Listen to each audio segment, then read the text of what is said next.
Você já percebeu que nem todo som é louvor e que há cultos barulhentos, que Deus escuta em silêncio?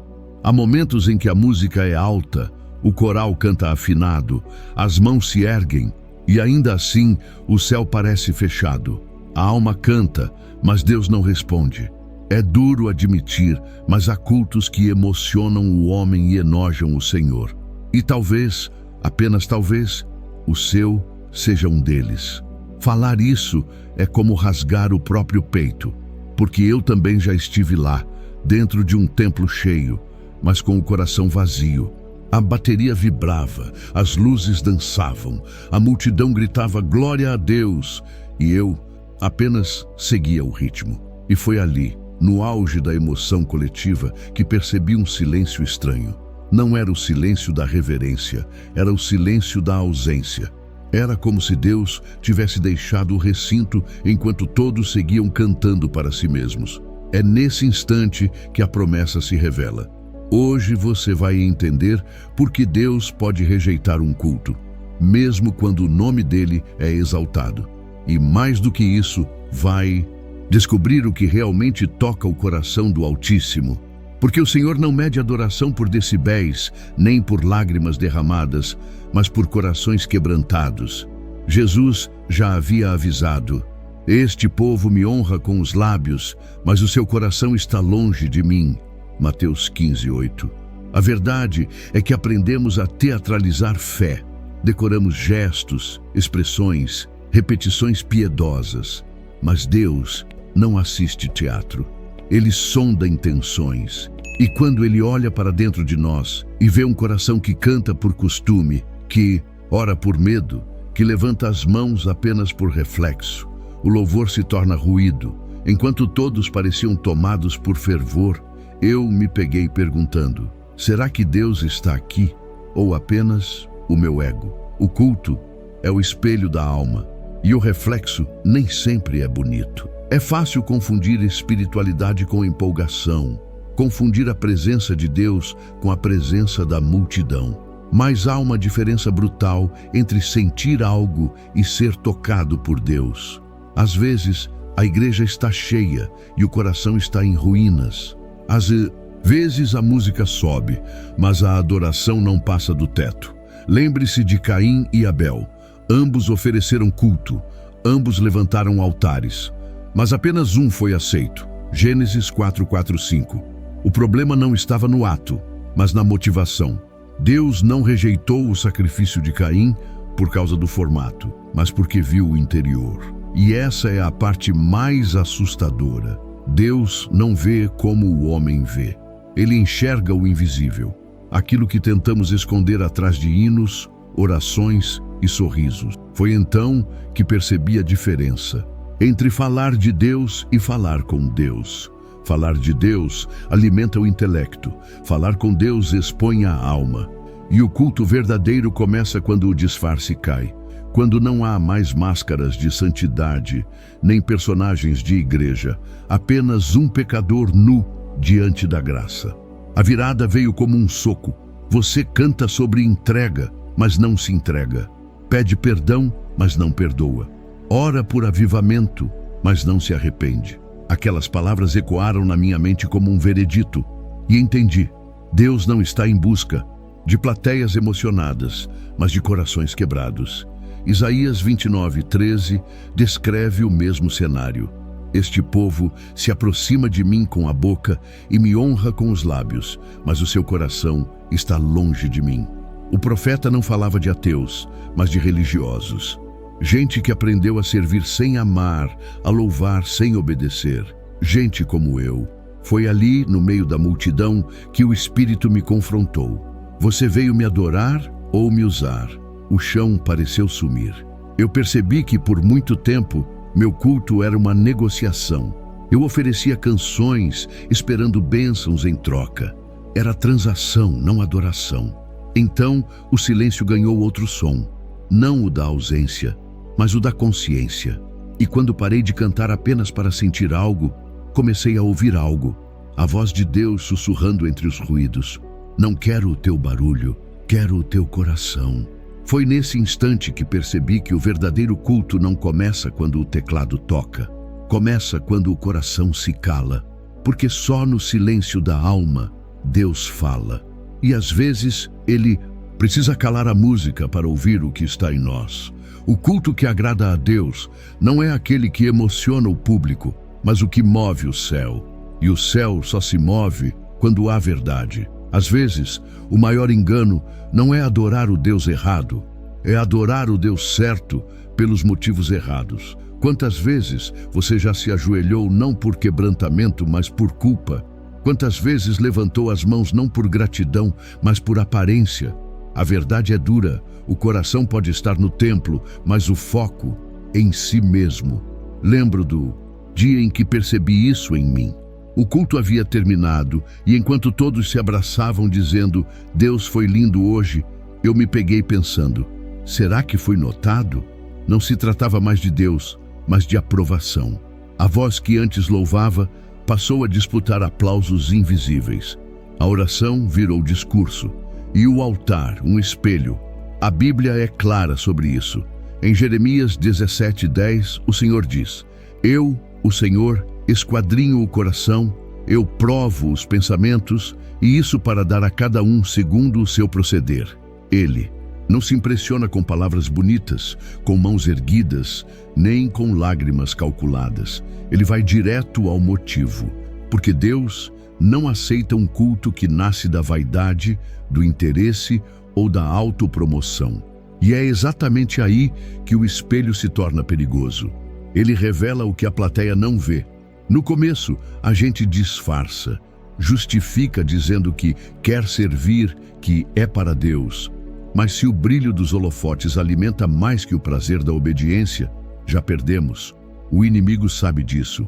Ele não precisa tirar o crente da igreja, basta colocá-lo no centro do palco. O apóstolo Paulo escreveu algo que sempre me corta por dentro.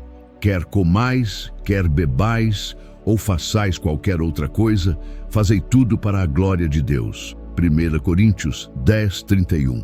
Mas se eu sou honesto, nem sempre faço isso.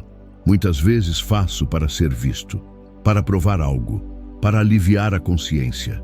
E percebo o quanto isso esvazia tudo, porque no instante em que o homem se torna o motivo, Deus deixa de ser o alvo. Foi nesse ponto que a máscara começou a rachar.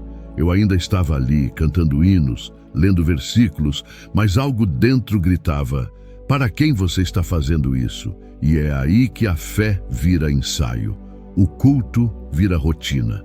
O fogo se apaga e sobra apenas a fumaça do costume. A virada veio num domingo comum. O pastor leu Gálatas 1:10. Procuro eu agora o favor dos homens ou o de Deus? Se ainda agradasse aos homens, não seria servo de Cristo. Essas palavras foram como um espelho quebrado. Eu vi meu reflexo distorcido por dentro da igreja. Descobri que estava servindo a Deus, mas sedento por reconhecimento humano. E o Espírito Santo me expôs em silêncio. Porque no fundo, o culto que não agrada a Deus é aquele onde Ele precisa dividir o trono com o nosso ego. E o ego é um Deus cruel. Ele sempre quer ser o centro, quer ser elogiado, quer ser aplaudido. Ele transforma até a adoração em autopromoção. Então me perguntei, quantos cultos eu vivi como Caim, oferecendo algo bonito por fora, mas contaminado por dentro? Caim não negou a Deus, ele só quis ser aceito à sua maneira. E esse é o erro que repito quando busco emoção em vez de arrependimento, quando procuro reconhecimento em vez de santidade. Foi nesse ponto que compreendi a diferença entre servir a Deus e usar Deus. Servir a Deus é ofertar a Ele o que temos de melhor. Usar Deus é tentar fazer dele um atalho para o que queremos. E o que Ele faz com esse tipo de culto? Rejeita, porque o trono dele não é compartilhado com intenções tortas. O espelho da motivação nunca mente. Ele mostra se o nosso louvor é gratidão ou vaidade disfarçada. E talvez seja por isso que tantos cultos parecem mornos, porque o povo quer presença, mas não quer rendição. Quer o Deus que dá, mas não o Deus que exige. Foi então que entendi o verdadeiro terror do versículo.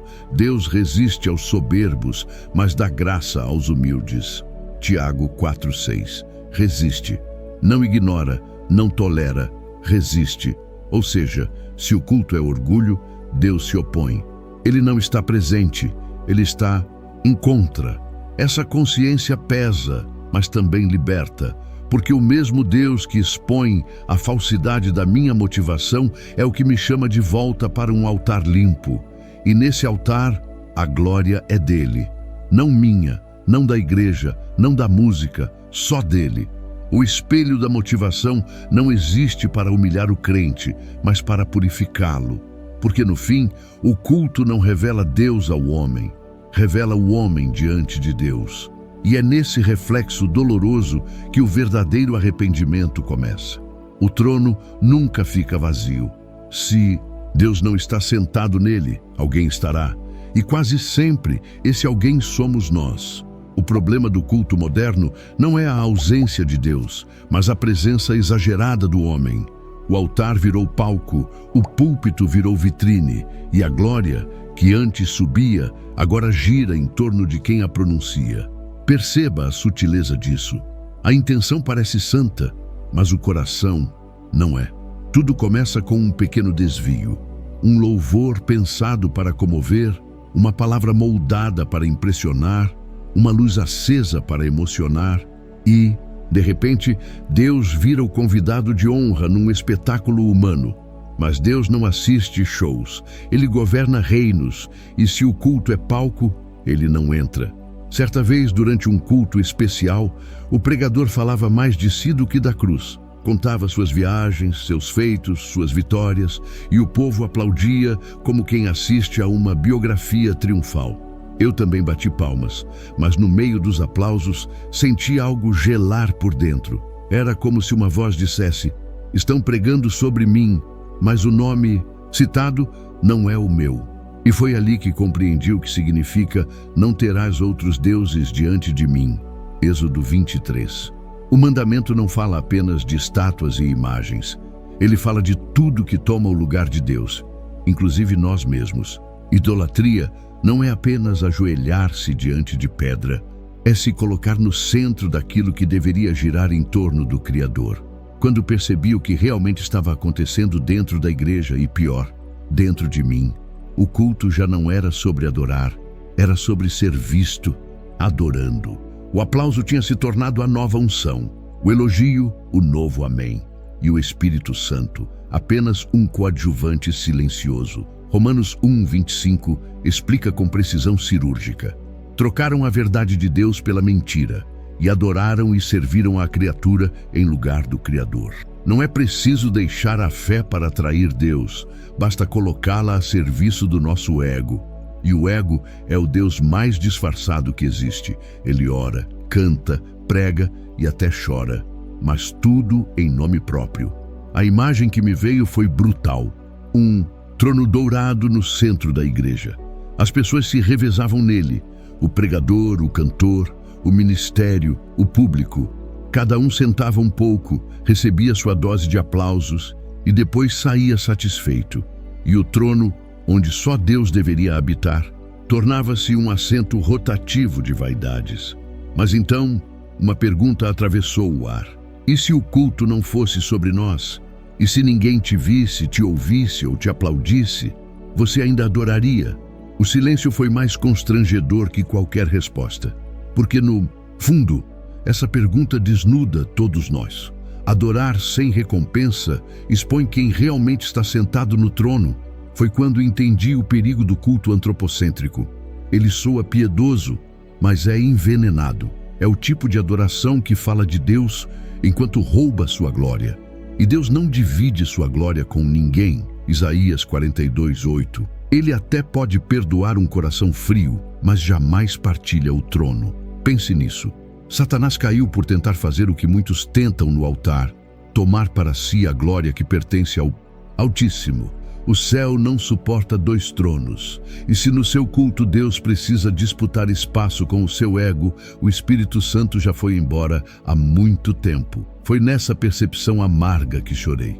porque percebi que o trono trocado não estava apenas nas igrejas, estava dentro de mim. Eu adorava o Deus verdadeiro, mas em nome de uma versão engrandecida de mim mesmo. Eu dizia, para a tua glória, mas esperava que alguém dissesse, que lindo você. E quando o homem toma o lugar de Deus, o culto perde o céu e ganha aplausos, mas aplausos não salvam. E quando as palmas cessam, o trono vazio continua ali, esperando o único que é digno de se assentar.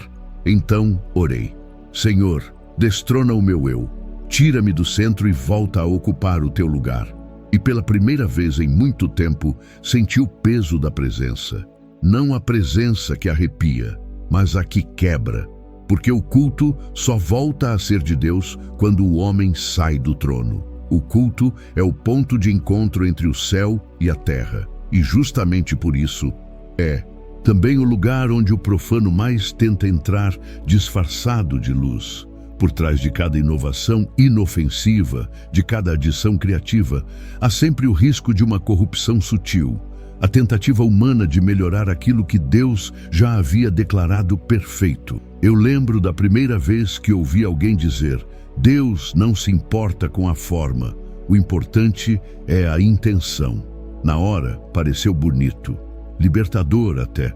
Mas o tempo e a palavra me ensinaram que essa frase é uma armadilha. Porque se Deus não se importa com a forma, por que matou Uzá por tocar na arca? 2 Samuel 6:6-7. O homem apenas quis ajudar, evitar que o sagrado caísse no chão. E ainda assim, Deus o fulminou. A lição é dura. Deus não aceita boas intenções quando elas desobedecem à sua ordem. Foi ali que entendi o que os reformadores chamaram de o princípio regulador do culto. Deus não quer ser adorado do nosso jeito. Ele quer ser adorado do jeito dele. E isso muda tudo. Porque o culto não é um laboratório de experiências espirituais. É um território consagrado, cercado por limites que o próprio Deus estabeleceu para proteger sua glória. Mas nós insistimos em ultrapassá-los. Transformamos o altar em palco, a oração em performance, a palavra em discurso motivacional. Acrescentamos fumaça, luzes, slogans e chamamos de relevância. Mas o sagrado não precisa de maquiagem. A presença de Deus não se fabrica com efeitos e a glória dele não se compra com inovação. Lembro de um domingo em que a igreja decidiu fazer algo diferente. Entraram com bandeiras, coreografias, encenações, fogos no púlpito. Era bonito, impressionante, mas em meio à beleza eu percebia algo ausente. O peso da reverência. Ninguém estava pecando abertamente, mas tudo parecia leve demais, superficial demais. Foi então que entendi que nem tudo que é bonito é santo e nem tudo que emociona é verdadeiro. O culto é o lugar onde Deus dita as regras e a obediência é o maior ato de adoração. Foi assim desde o Éden. Quando Adão e Eva decidiram modificar o que Deus havia ordenado, o resultado foi a separação. A mesma tragédia acontece toda vez que tentamos reinventar o culto. Cada acréscimo humano é uma distância a mais da presença. Hebreus 12:28-29 ecoa como trovão. Sirvamos a Deus de modo agradável, com reverência e santo temor, porque o nosso Deus é fogo consumidor. Fogo consumidor. Essa é a definição de um Deus que não aceita profanação disfarçada de criatividade. E se ele é fogo, o altar não pode ser brinquedo. Quando percebi que obedecer não é religiosidade, é proteção. As regras de Deus não são grilhões, são cercas que impedem o profano de invadir o sagrado. Quando ele diz, não farás imagem, não trarás outro Deus, não tomarás o meu nome em vão, ele não está sendo duro, está sendo guardião da própria comunhão. Ele sabe que quando o homem toca o que é santo sem temor, tudo se corrompe. A verdade é que Deus não quer um culto criativo, ele quer um culto puro. E pureza é fazer exatamente o que ele mandou, nada mais, nada menos. A música é bem-vinda, o talento é útil, a emoção é legítima, mas tudo deve nascer da obediência, nunca da vaidade. porque a obediência é o idioma do amor. Jesus disse: aquele que tem os meus mandamentos e os guarda, esse é o que me ama. João 14:21. O amor verdadeiro não tenta reinventar o que foi revelado, e talvez seja por isso que tantos cultos perderam o fogo. Porque o altar foi preenchido de invenções humanas e esvaziado da voz divina. O Espírito Santo não se move em meio à desordem litúrgica, nem à indiferença reverente. Ele se move onde há submissão. E é por isso que Deus deixou regras, não para nos aprisionar, mas para nos preservar. Porque o que é sagrado, sem limite, vira profano. O que é santo, sem temor, vira espetáculo. E o que é culto sem obediência, vira entretenimento. Enquanto o mundo diz, faça do seu jeito, Deus entende, a cruz responde, faça do jeito dele, porque ele morreu por isso. E ali, ajoelhado, percebi, as regras de Deus não tiram a liberdade do culto. Elas devolvem o sentido, elas protegem o sagrado e protegem o homem de se perder tentando impressionar o céu. Há nomes que ecoam, mas há um que treme o inferno quando é pronunciado, o nome do Senhor. E é esse nome que tantas vezes nós tomamos em vão, não com blasfêmias explícitas, mas com gestos vazios, com louvores automáticos, com orações que nunca passam da boca. Dizer o nome de Deus sem sentir o peso da sua presença é como beijar o anel de um rei sem reconhecer a coroa. Durante muito tempo eu o fiz. Nos cânticos, nas orações, nas promessas de consagração, eu falava o nome dele como quem repete um refrão. E é estranho como a boca pode estar cheia do nome de Deus, enquanto o coração está distante dele. Até que um dia, no meio de um culto, enquanto eu cantava Santo, Santo, Santo, um pensamento cortou a minha alma. Será que ele está ouvindo? Ou apenas contando quantas vezes eu fingi estar presente? Foi como um soco. Percebi que eu estava quebrando o terceiro mandamento de forma elegante. Não tomarás o nome do Senhor teu Deus em vão. Êxodo 27. Eu nunca havia usado o nome dele para amaldiçoar ninguém, mas o usava todos os dias para parecer espiritual. E diante de Deus, hipocrisia é uma forma sofisticada de profanação. Há um tipo de vaidade espiritual que se veste de piedade. Ela canta alto, ora bonito, prega com força, mas não há vida por trás das palavras. E é por isso que Deus não se impressiona com performances devotas. Ele ouve o tom do coração antes do som da voz. Jesus denunciou essa religião de aparência quando disse: nem todo o que me diz, Senhor, Senhor, entrará no reino dos céus, mas aquele que faz a vontade de meu Pai. Mateus 7:21. Repare, eles chamavam Jesus de Senhor, sabiam o nome certo, tinham a teologia certa, mas o problema não era o nome que saía da boca, era o vazio dentro da alma.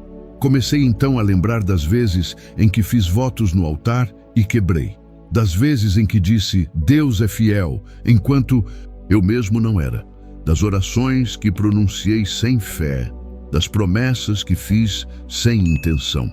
E o Espírito Santo me fez entender, toda vez que o nome de Deus é invocado sem sinceridade, ele é profanado. Foi nesse ponto que a vergonha me dominou, porque eu percebi que o peso do nome de Deus é o mesmo peso da sua santidade. Ele não é apenas uma palavra, é um poder, uma presença, uma identidade. E quando falamos o nome do Senhor, com o coração impuro, tentamos carregar um fogo que queima. A virada veio. Numa madrugada silenciosa, sem culto, sem microfone, sem plateia, eu disse baixinho, Senhor, e pela primeira vez em muito tempo, o nome dele não saiu correndo da minha boca. Ficou ali, pesado, santo, vivo, e eu chorei, porque senti o que antes só repetia, o peso de um nome que sustenta o universo. O salmista escreveu, não tomarás o nome do Senhor teu Deus em vão, porque o Senhor não terá por inocente o que fizer isso. Salmos ecoando Êxodo 27. E agora eu entendia. Não se trata apenas de linguagem, trata-se de postura, Deus não aceita ser citado num coração que não o reverencia. Não quer ser mencionado por lábios que mentem, cantam sem crer ou oram sem viver. A Bíblia chama o nome de Deus de torre forte, Provérbios 18:10. Mas para muitos virou uma senha de acesso, um amuleto de poder. Usamos o nome dele para abençoar negócios, justificar escolhas, ganhar debates, e cada vez que fazemos isso, tiramos uma pedra da torre até que ela desabe sobre nós. Quando o nome de Deus perde o peso, o culto perde o sentido. A reverência se torna rotina, a oração se torna hábito e o coração palco de um teatro religioso. E é por isso que tantos cantam e não sentem, oram e não são ouvidos, servem e não percebem mais a presença. Porque o nome foi banalizado e o sagrado virou comum. Mas Deus ainda chama o seu povo de volta à pureza, de volta à reverência, de volta ao espanto. Porque quando o nome de Deus é tratado como santo, a presença volta a habitar o templo. E o que antes era liturgia vira encontro. Hoje, quando ouço alguém cantar "Santo é o teu nome", fecho os olhos e lembro do peso que carrega essa frase. Não é apenas uma letra bonita, é uma declaração perigosa, porque aquele que o chama de Senhor precisa viver como servo. E é isso que Deus quer, um povo que não apenas pronuncia seu nome, mas o honra com a vida. Porque o verdadeiro culto não começa no altar da igreja, mas no altar do coração, onde o nome do Senhor não é dito, é vivido. Há lugares em que o ar parece mais denso, como se o invisível respirasse junto com você. Foi o que senti no dia em que o culto parou de ser um evento e se tornou encontro. Não havia fumaça, nem coral, nem microfone. Só um pequeno grupo cantando baixo e uma presença que pesava mais que o som. E foi ali, naquele silêncio cheio de reverência, que eu entendi o que é o verdadeiro culto. O momento em que o céu se inclina para ouvir um coração arrependido. Durante anos procurei emoção. Queria arrepio, música, vibração. Confundia presença com estímulo. Mas o céu não toca a terra com barulho, e sim com verdade.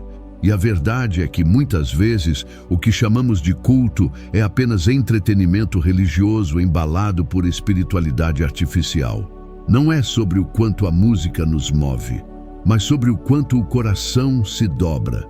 E o meu, por muito tempo, ficou em pé diante de Deus. Foi então que Deus me quebrou, não de forma cruel, mas necessária.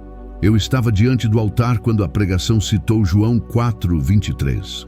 Mas vem a hora, e já chegou, em que os verdadeiros adoradores adorarão o Pai em espírito e em verdade. Essas palavras, que tantas vezes soaram poéticas, naquele dia soaram como veredicto. Percebi que eu vinha adorando com emoção, mas sem espírito, com verdade, mas sem entrega. E o Espírito Santo me sussurrou algo que nunca mais esqueci. O culto que me agrada é aquele em que você para de atuar e começa a existir. Aquele culto terminou diferente. Ninguém gritou, ninguém dançou, ninguém saiu eufórico. Mas havia lágrimas, e não eram de emoção, eram de consciência. A presença de Deus não arrepiava, pesava. E quando a presença pesa, o homem se curva. Isaías viveu algo assim. No capítulo 6, ele viu o Senhor assentado num alto e sublime trono, e os serafins clamavam: Santo, Santo, Santo é o Senhor dos exércitos. E qual foi a reação dele?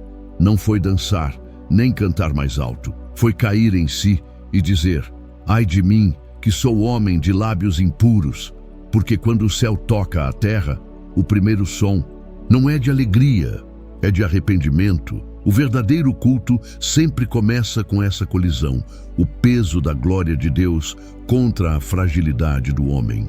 É nesse choque que o orgulho morre e a graça revive.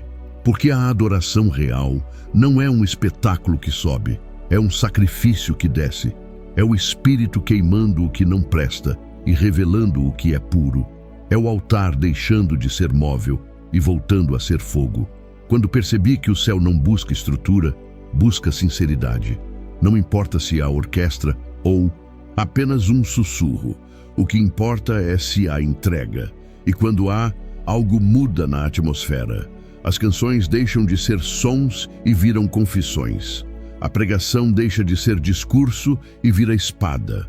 O povo deixa de ser plateia e vira corpo. E Deus deixa de ser convidado e volta a ser o centro. Nesse tipo de culto, o tempo perde importância. Você não olha mais o relógio, porque não está mais na terra. O corpo está ali, mas a alma já foi atraída para o trono. É o lugar onde a fé respira, onde a graça pesa, onde o Espírito sussurra o que nenhuma palavra consegue traduzir. É o lugar onde o céu toca a terra. E foi ali que eu entendi. Não há glória em buscar a presença para sentir algo. A glória está em buscá-la para ser transformado. Porque quando Deus desce, Ele não vem apenas consolar, Ele vem corrigir, limpar, refazer. E quando o culto é verdadeiro, ninguém sai o mesmo. Então, se hoje o seu culto parece vazio, se a presença parece distante, talvez o problema não seja a ausência de Deus, mas a ausência de entrega. Porque o céu ainda toca a terra, mas só onde há coração quebrantado o suficiente para recebê-lo. E quando isso acontece, você não precisa mais de uma multidão, nem de um som perfeito, nem de reconhecimento humano. Basta um sussurro: Santo é o teu nome. E o infinito desce sobre o pó. E por um breve instante você sente, não com os sentidos, mas com a alma, que o céu finalmente tocou a terra dentro de você. Chega um momento em que o culto termina, mas Deus ainda está te olhando. A música acaba, o templo esvazia, as luzes se apagam, e é nesse silêncio depois do amém que o céu avalia o que realmente aconteceu lá dentro. Porque o verdadeiro culto não termina na igreja. Ele começa quando ninguém mais está vendo. Eu demorei para entender isso. Achava que o ápice da adoração era o domingo, que o culto se encerrava com a bênção apostólica e que dali para frente eu voltava à vida comum.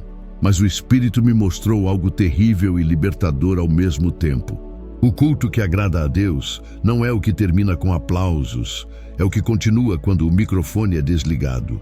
Foi num desses dias comuns, lavando a louça, cansado, em silêncio, que ouvi uma pergunta que me atravessou como uma espada. Você vive o que canta?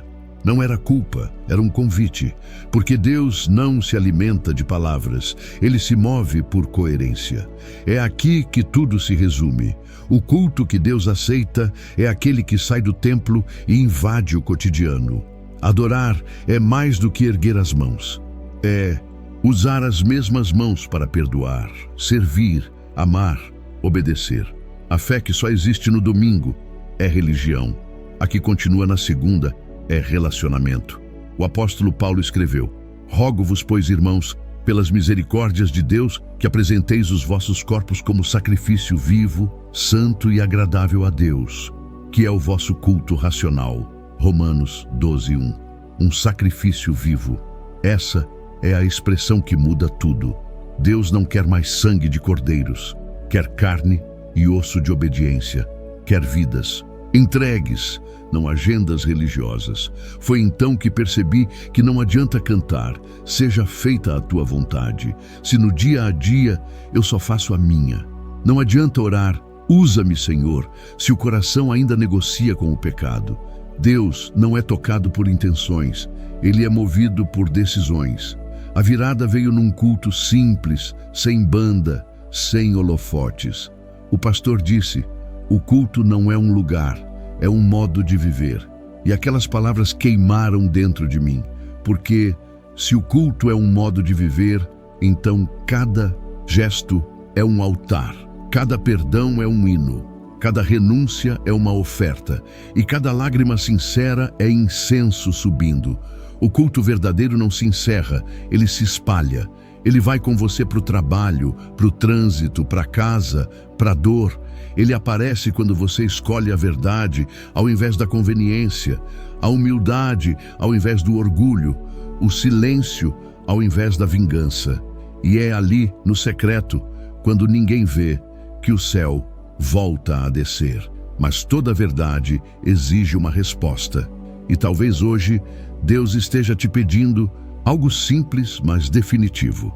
Quem vai estar no centro do seu culto a partir de agora? Você ou eu? Não há meio termo. O altar tem espaço apenas para um trono. Foi nesse instante que eu percebi o poder da decisão. Não a decisão emocional do momento, mas a escolha constante de viver cada dia como culto, de deixar Deus ser Deus, mesmo quando isso custa o ego, a vontade, o controle. E quando essa decisão é tomada, algo muda para sempre. Porque Deus nunca ignora um coração que se entrega de verdade. Ele pode resistir à aparência, rejeitar o orgulho, silenciar diante do teatro, mas nunca vira o rosto para um adorador sincero. E talvez seja esse o convite de hoje. Deixe o culto continuar depois do culto. Deixe Deus sair com você da igreja. Não apenas no louvor, mas no perdão, na fidelidade, na compaixão. E que cada respiração sua seja uma prece silenciosa que diz: Senhor, este é o meu culto e ele não tem fim. Porque no fim das contas, o culto que agrada a Deus é aquele que começa no altar e continua dentro de quem foi transformado por ele. Se você chegou até aqui, parabéns.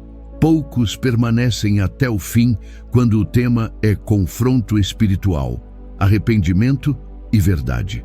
Isso mostra que o seu coração está em busca de algo maior. Sabedoria, transformação e crescimento à luz da fé cristã. Que o Espírito Santo continue te guiando por esse caminho de maturidade, onde a adoração deixa de ser aparência e se torna comunhão real com Deus. Antes de encerrar, quero te convidar a fazer uma breve oração comigo. Feche os olhos, acalme o coração e fale junto comigo. Senhor, meu Deus, obrigado por me lembrar que o verdadeiro culto não está nas palavras, mas no coração. Purifica em mim tudo o que é vaidade, orgulho e distração. Ensina-me a te adorar em espírito e em verdade, com sinceridade e temor. Que cada gesto da minha vida seja um louvor que te honra e que o teu nome seja glorificado em tudo que eu fizer. Em nome de Jesus. Amém. Se essa mensagem falou com você, deixe o seu comentário aqui embaixo. E se não souber o que escrever, digite apenas "Sou grato a Deus". Assim saberemos que você ficou até o fim e participou dessa reflexão conosco. Não se esqueça de se inscrever no canal para continuar recebendo mensagens que edificam a fé e fortalecem o coração. E se você deseja contribuir com este ministério, considere se tornar membro do canal. Isso nos ajuda a continuar levando a palavra de Deus para mais pessoas. No final deste vídeo, deixaremos mais 2 conteúdos recomendados, com reflexões cristãs que podem aprofundar ainda mais a sua caminhada espiritual e fortalecer a sua comunhão com o Senhor. Que Deus te abençoe e que o seu culto, a partir de hoje, seja mais do que um momento, seja o seu modo de viver.